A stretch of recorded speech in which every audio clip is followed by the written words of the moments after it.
Okay, இப்போ நம்ம இன்னைக்கு என்ன பாடம் பார்க்குறோம் அப்படின்னா ஸ்ட்ரக்சரல் ஆர்கனைசேஷன் இன் அனிமல்ஸ் அப்படின்னு பார்க்குறோம்.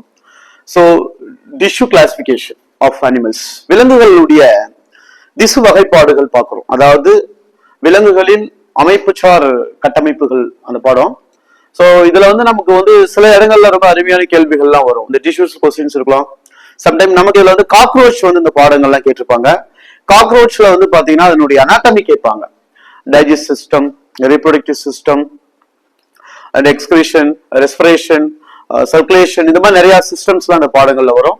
அதை நம்ம முதல்ல பாக்குறது வந்து இந்த பாடத்தை பார்க்கிறோம். இதுல வந்து பாத்தீங்கன்னா விலங்குகளுடைய அமைப்புச்சார் கட்டமைப்புகளை பற்றி பார்க்கிறோம். அனிமல் டிஷ்யூ கிளாசிபிகேஷன், விலங்குடைய திசு வகைப்பாடுகளை முதல்ல நம்ம பார்த்தோம் அப்படின்னா இந்த மாதிரி ஒரு கட்டமைப்புகளை எளிமையா கொடுத்துருப்பாங்க. இதுல ஒண்ணு வந்து மூணா பிரிச்சிருக்காங்க. இதுல ஒன்னு எபிதெலியல் டிஷ்யூ, தமிழ் எபிதெலியல் டிஷ்யூ தான் சொல்லுவாங்க. இந்த டிஷ்யூ வந்து பொதுவா பாதுகாப்பு பணி, பொருட்களை சுரக்குன்ற செயல்பாடு மற்றும் பொருட்களை வந்து அப்சார்ப்ஷன், உள்ளீர்த்தல் செயல்பாடு ஆகியவற்றில இந்த திசுக்கள் வந்து பங்கேற்கும். இந்த முதல் திசு வந்து எபிதெலியல் திசு. இந்த எபிதெலியல் திசுக்களுடைய கட்டமைப்புகள், அதனுடன் தொடர்புடைய திசுக்கள் அப்படின்னு பாத்தீங்கன்னா ஸ்குவாமஸ், தட்டை செல்கள், காலமுலார், தூண் செல்கள், கியூபாய்டல், கனசதுர செல்கள், சீலியேட்டட் குறுகிழை செல்கள், கிளாண்டுலார், சுரப்பு செல்கள் அப்படின்னு இதுல சில சிறப்பு செல்கள் எல்லாம் வச்சிருக்காங்க. சோ இந்த ஸ்குவாமஸ் செல்ஸ் அப்படின்றது என்ன சார் அப்படின்னு பாத்தீங்கன்னா இந்த செல்கள் வந்து என்னென்ன வேலைகள்லாம் செய்யும்னா சிறுநீரகத்துல குளோமெருலார் அப்படின்னு சொல்ற அந்த ஃபில்ட்ரேட் பண்ணக்கூடிய இடங்கள்ல இந்த ஸ்குவாமஸ் செல்ஸ் வந்து காணப்படும். நுரையீரல்ல அல்வியோல்ஸ், இந்த காற்று பைகள் இருக்குது இல்லையா, அந்த இடங்கள்லயும் இருக்கும். இதயத்துல ரத்த நாளங்கள், பிளட் வெசல்ஸ்லயும் இந்த ஸ்குவாமஸ் எபிதெலியல் செல்ஸ் வந்து இருக்கும். That is type of epithelium. Epithelial டிஷ்யூல இது வந்து squamous epithelium, columnar epithelium, cuboidal epithelium, ciliated epithelium, glandular epithelium. So epithelial திசுக்களுடைய வடிவங்கள் இதெல்லாம், சரிங்களா? அப்ப அதுல கிளாமுலார் செல்கள், அதாவது இந்த தூண் செல்கள், அதாவது இந்த தூண் செல்களுடைய வேலைகள் என்ன அப்படின்னு நம்ம பாத்தீங்கன்னா காலமுலார் செல்லுடைய இந்த வேலைகளை பார்க்கும்போது செரிமான மண்டலத்துல இருக்கும். குறிப்பா அலிமெண்டரி கெனால்ஸ் அப்படின்னு சொல்ற செரிமான மண்டலத்தோட அதிகமான இடங்கள்ல இருக்கும். அதாவது வாய்க்குழிலிருந்து மலப்புழை வரைக்குமே பாத்தீங்கன்னா இந்த செல்கள் வந்து நிரம்பி காணப்படும். அதுக்கப்புறம் வந்து நுண்ணுறிஞ்சிகள், சிறுகுடல்ல உணவுகளை உறிஞ்சுவதற்காகவே ஒரு பிரத்யேக அமைப்பு ஒன்று இருக்கும். That is called as microvilli, look like a finger-like projection, which are involves absorption of the food materials and transfer to the liver for மெட்டீரியல்ஸ்க்காக, ஃபார் டீடாக்சிஃபைடு செயல்முறைக்காக இந்த இடங்கள்ல தான் அப்சார்ப்ஷன் செய்யும். நம்ம சாப்பிடுற உணவுகள் எல்லாம் carbohydrate, protein, fat, vitamins, minerals எல்லாமே அப்சார்ப்ஷன் நடக்கும். அந்த அப்சார்ப்ஷன் நடந்து அதுக்கப்புறம் அந்த கெமிக்கல்ஸ் எல்லாம் transport to the liver for the detoxified chemicals, நச்சு நீக்கம் செய்யப்படுவதற்காக அனுப்பப்படும். சோ அந்த இடங்கள்ல இருக்கிற ஒரு விரல் போன்ற நீட்சிகளை கொண்ட இந்த அமைப்பு எதுல வரும் அப்படின்னா காலமுலார் அப்படின்னு சொல்லப்படுகின்ற இந்த தூண் வகை செல்கள் அங்க காணப்படுகிறது என்று சொல்றாங்க. அப்ப இந்த காலமுலார் என்பது செரிமான பாதையில காணப்படும். செரிமான பாதையில குடல்ல இலியம் என்ற பகுதியில தான் இந்த உறிஞ்சிகள் இருக்குது. உறிஞ்சிகளுடைய பிரதான வேலையே அந்த உணவுகளில் இருக்கின்ற ஊட்டச்சத்துக்களை உறிஞ்சு கொள்வது, அதாவது பேரு உறிஞ்சி, மைக்ரோவில்லிஸ் அப்படின்னு நம்ம சொல்லுவோம். ஓகே, மூன்றாவதாக வந்து கனசதுரம், சிறுநீரக குழாய் மற்றும் வேற எங்க இருக்குன்னா அண்டக பரப்பு பகுதிகள்ல இருக்கும். ரீப்ரொடக்டிவ் அந்த ஓவரிஸ் எல்லாம் பாத்தீங்க அப்படின்னா இந்த கியூபாய்டல் செல்கள் வந்து காணப்படும் அப்படின்னு சொல்றோம். கனசதுரம் அப்படின்ற வடிவில அந்த செல்கள் எல்லாம் காணப்படும். நமக்கு டிஷ்யூனா என்னன்னு தெரியும் அப்படின்னா that is a group of cells அப்படின்னு சொல்லுவோம் இல்லையா. இந்த group of cellsன்றதை விட the group of similar cells. So ஒரே மாதிரி அமைப்புள்ள செல்கள் எல்லாம் ஒரு தொகுப்பா இருந்துச்சு அப்படின்னா அதுக்கு பேர் தான் டிஷ்யூ. சோ டிஷ்யூஸ் மீன்ஸ் என்ன சொல்றாங்க அப்படின்னா the group of similar cells அப்படின்னு சொல்லுவாங்க. சோ ஒரே மாதிரி அமைப்புடைய செல்கள், அதே மாதிரி ஒரே மாதிரி பணிகளை செய்யக்கூடிய செல்கள் தான் ஒரு திசுக்களாக அமைஞ்சு காணப்படுகிறது. சோ இங்க அது மாதிரி பாத்தீங்க அப்படின்னா இந்த கியூபாய்டல்ஸ் அப்படி சிறுநீரக குழல்கள்ல kidney tubules as well as ovary ஏரியாஸ்ல வந்து காணப்படுது. அந்த சீலியேட்டட் குறுகிழை செல்கள், இது வந்து கிட்னி டியூபிள்ஸ்ல இருக்கும். அண்ட் தென் ரெஸ்பிரேட்டரி ட்ராக்ல இந்த செல்கள் காணப்படுகிறது அப்படின்னு சொல்லி நம்ம பார்த்திருக்கோம். சோ இது நமக்கு வந்து இந்த ஸ்குவாமாஸ் எல்லாம் நமக்கு கேள்வியில கேட்டாங்க 2020-21 நினைக்கிறேன், ஐ திங்க். சோ இந்த கொஸ்டின்ஸ் எல்லாம் வந்து நமக்கு நீட் எக்ஸாமினேஷன்ல ஏற்கனவே கேட்டிருக்காங்க. சீலியேட்டட்ஸ் நம்ம சொல்லணும். அதுக்கப்புறம் இந்த glandular cells, swans and secretion of kind of substance, சில பொருட்களை அது வந்து சுரக்கும் தன்மை கொண்டது, அதெல்லாம் கிளாண்டுலா செல்ஸ். இது வந்து complex cells which are involves secretion of mucus இந்த அலிமெண்டரி கெனால். நீங்க செரிமான பாதையில பாத்தீங்கன்னா இந்த வளவளப்பான கோழை திரவத்தை சுரப்பதற்காகவே சில பிரத்யேக செல்கள் இருக்கும். அந்த செல்களுக்கு பேர் தான் காம்ப்ளெக்ஸ் செல்ஸ் அல்லது கோப்பை செல்கள். அது ரெஸ்பான்ஸ் வந்து இந்த திரவங்களை சுரக்கும். அது உணவுகளை வந்து நமக்கு லூப்ரிகேட் கொடுக்கறதுக்கு வந்து உதவுகிறது. அண்ட் ப்ரொடெக்ஷனும் கொடுக்குறது, பாதுகாப்பையும் வழங்குவதற்காகவும் இருக்குது. அண்ட் செட்டிங் வந்து எங்க காணப்படுது அப்படின்னா உமிழ்நீர் சுரப்பிகள் அந்த சலிவரி கிளான்ஸ்ல வந்து இது சுரப்பதற்கான அந்த செல்கள் காணப்படுவதாக சொல்லப்படுது. அண்ட் செகண்ட் டைப் அனிமல் டிஷ்யூஸ்ல வந்து பாத்தீங்கன்னா மஸ்குலார் டிஷ்யூ, அதாவது தசை திசுக்கள் அப்படின்னு சொல்றாங்க. ஸோ இதனுடைய வேலை என்ன சார் அப்படின்னு பாத்தீங்கன்னா மெயின்லி நமக்கு மசில்ஸோட வேலையே என்னன்னா மூவ்மெண்ட், அதாவது இடப்பெயர்ச்சி அடைதல் தான் இதனுடைய சிறப்பு பணி. அதுல வாலண்டரி மசில், நான் வாலண்டரி மசில்ஸ் அண்ட் கார்டியா மசில்ஸ்னு ஒரு கிளாசிபிகேஷன் இருக்குது. தட் இஸ் இந்த மஸ்குலார் டிஷ்யூவோட அந்த அதர் டைப்ஸ். இது வாலண்டரி மசில்ஸ் அப்படின்னா தானியங்கு தசைகள் அப்படின்னு சொல்லப்படுது. எழுதுறது, பொருள் தூக்குதல், அப்படி உதாரணத்துக்கு தானியங்கு செயல்பாடுகள் அப்படின்பதுலாம் என்னன்னா தசைகள் அது மாட்ட அந்த பணிகளை செய்து கொண்டே இருக்கும் என்பதுதான் தானியங்கு எல்லாம் வரும். எழுதுறது, பொருள் தூக்குறது போன்றவைகள் எல்லாம் இந்த செயல்கள் வரும். நான் வாலண்டரி மசில்ஸ், சோ இது அனிச்சை செயல், அதாவது பிரெயினோட செயல்பாடுகளுக்கு இல்லாம தன்னிச்சையாவே தானாவே நடக்கக்கூடிய சில விஷயங்கள். அதுல வந்து டைஜஷன், ஸ்டொமக், ரெஸ்பிரேஷன்லாம் வந்து பாத்தீங்கன்னா ஒரு அனிச்சை செயல் தான் சொல்லுவாங்க. ரெகுலேட்டட் பை தி மெடுலோ ஆப்லிங்கேட்டா, முகுலம் அப்படின்னு சொல்லப்படுற ஒரு உறுப்பின் மூலமாக வேகஸ் அண்ட் பிரினிக்ஸ் நர்வஸ் வழியா ஒரு கனெக்ட் பண்ணி நம்மளுடைய அந்த சுவாசத்தை கட்டுப்படுத்தும். உங்களுக்கு தெரிஞ்சிருக்கும் இன்ஸ்பிரேஷன் எக்ஸ்பிரேஷன்ஸ் வந்து ரெண்டுமே வந்து முகுலத்தால கட்டுப்படுத்தக்கூடியது. மூளையோட தொடர்பின்றி முகுலுமே இந்த பணிகள் எல்லாம் மேற்கொள்ளும். It's called as reflex functions, also called as medulla oblongata is a center of respiration, சுவாசத்தலின் மையம் என்று கூட அதை சொல்லுவாங்க. சோ அதுதான் அனிச்சை செயல்கள் இருக்கும். And Cardia muscles R we know very well about this. இதயத்தினுடைய தசைகள் தான் வந்து பாத்தீங்கன்னா கார்டியா தசைகள்னு சொல்லுவாங்க. which are involves contraction and relaxation, சுருங்கி விரிகின்ற செயல்பாடுகளுக்குள்ள இது பங்கேற்கும். அதனால தான் இடப்பயிற்சி செயல்முறைகள், அதாவது மூவ்மெண்ட் கொடுக்கும் அப்படின்றத நாங்க சொல்றேன், மூவ்மெண்ட்ஸ். அதுக்கு அடுத்தது வந்து பாத்தீங்கன்னா இதுல மூன்றாவதாக நர்வஸ் டிஷ்யூ, அதாவது நரம்பு திசு. நரம்பு திசுவோட வேலை வந்து கண்ட்ரோல் அண்ட் கோஆர்டினேஷன், அதாவது கட்டுப்படுத்தல் மற்றும் ஒருங்கிணைந்த செயல்பாடுகளை செய்யக்கூடியது. எஸ்பெஷலி எக்ஸாம்பிள் ஃபார் நியூரான், நரம்பு செல்கள். there is so many types, motor and sensory neurons which are conduct and many functions of the body. நம்முடைய உடம்புல ஏற்படுற ஸ்டிமுலேஷன்ஸ் வந்து ரெஸ்பான்ஸ் பண்ணக்கூடியது தான் நியூரான்ஸ் இருக்கும்.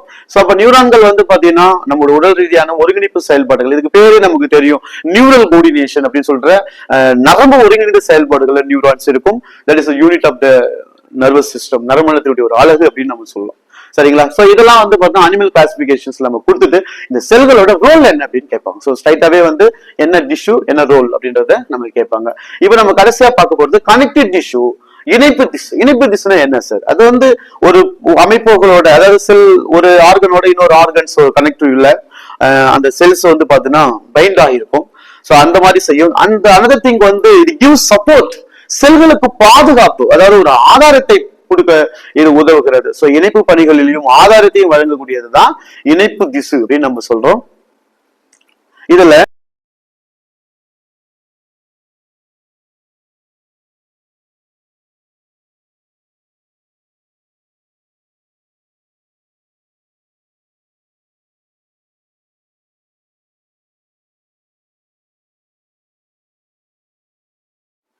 கனெக்டிவ் டிஷ்யூ வந்து பாத்தீங்கன்னா இப்ப நான் ஒரு தனி சார்ட்டா ஒண்ணு கொடுக்குறோம், ஏன்னா அது கடைசியா கொடுத்துருந்தோம் ஸ்பேஸ்ன்றதுனால இது தனியா இப்ப நம்ம அது கூட ஆட் பண்ணிருக்கிறோம். இந்த கனெக்டிவ் டிஷ்யூல சில அந்த வகைப்பாடுகள் இருக்குது. என்னென்ன வகையான கனெக்டிவ் டிஷ்யூஸ் இருக்கு பாருங்க. கனெக்டிவ் டிஷ்யூ ப்ராப்பர்ஸ், அதுக்கப்புறம் சப்போர்ட்டிவ் கனெக்டிவ் டிஷ்யூ, அந்த டீன்ஸ் கனெக்டிவ் டிஷ்யூ, தென் ஃப்ளூயிட் கனெக்டிவ் டிஷ்யூ அப்படின்னு ஒரு 4 வகையா நம்ம பிரிச்சுட்டோம். இது வந்து ஒரு ப்ராப்பர் கனெக்டிவ் டிஷ்யூஸ்ல இருக்கிறது. 2 டைப் இருக்கும், ஆரியோலார் அண்ட் தென் அடிபோ டிஷ்யூ அப்படின்னு சொல்றாங்க. ஆரியோலார் இதை வந்து சொல்லும் போது ஆரியோலார், இன்னொன்னு அடிப்போ டிஷ்யூ. இந்த ஆரியோலார் டிஷ்யூ என்பது என்னன்னா நார் இணைப்பு திசு என்று தமிழ்ல சொல்றாங்க. இட் இஸ் இது என்ன சொல்றோம் அப்படின்னா திசுல ஒரு வகையா இருந்தாலும் கூட நெகிழ்வு தன்மையை கொடுக்கும், பிளெக்சிபிலிட்டி, அதாவது அந்த மாதிரி ஒரு தளர்ந்த நிலை திசுவாக இது இருக்கும்.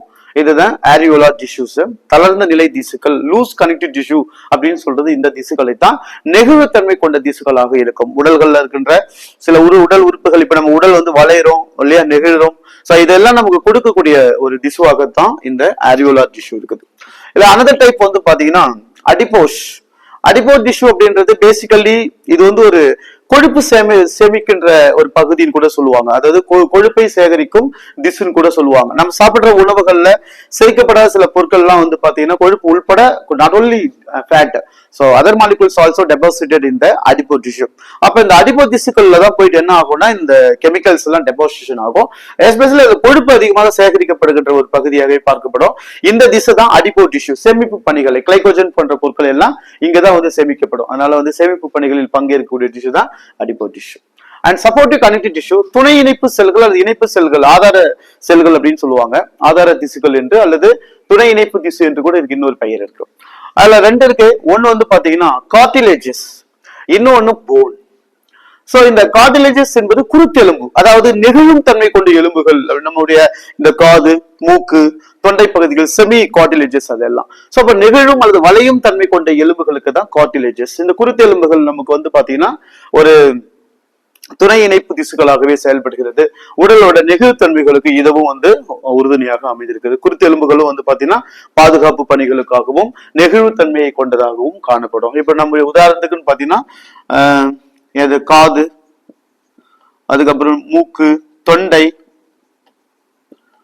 சோ இந்த பகுதிகள்லாம் காது பகுதிகள் இருக்குது, மூக்குல இருக்குது, அதுக்கப்புறம் இந்த த்ரோட், இந்த போர்ஷன்ஸ் எல்லாமே கார்டிலேஜஸ் ஆனதுதான். அண்ட் போன் எலும்பு நமக்கு தெரியும் பாதுகாப்பை கொடுக்கும். இது பாதுகாப்பு மற்றும் வடிவத்தை வழங்கும். ஷேப், உடலுக்கான வடிவத்தை கொடுக்கக்கூடிய எலும்புகள் தான். உடம்புக்கு வந்து வடிவத்தை கொடுக்கக்கூடியது எலும்புகள் தான். பாதுகாப்பு மற்றும் வடிவத்தை கொடுக்கக்கூடிய திசுக்கள் தான் இந்த போன். சோ அப்ப இது வந்து சப்போர்ட்டிவ் கனெக்டிவ் டிஷ்யூஸ்ல வருது. அப்ப துணை இணைப்பு திசு அல்லது ஆதார திசுக்கள்ல ரெண்டு டைப் இருக்கு. ஒன்னு கார்டிலேஜஸ், இன்னொன்னு போன். கார்டிலேஜஸ் என்பது குருத்தெலும்புன்னு சொல்லப்படுது. இது காது, தொண்டை மற்றும் நம்முடைய உணவு குழாய் போன்ற பகுதிகளில் இது காணப்படும்.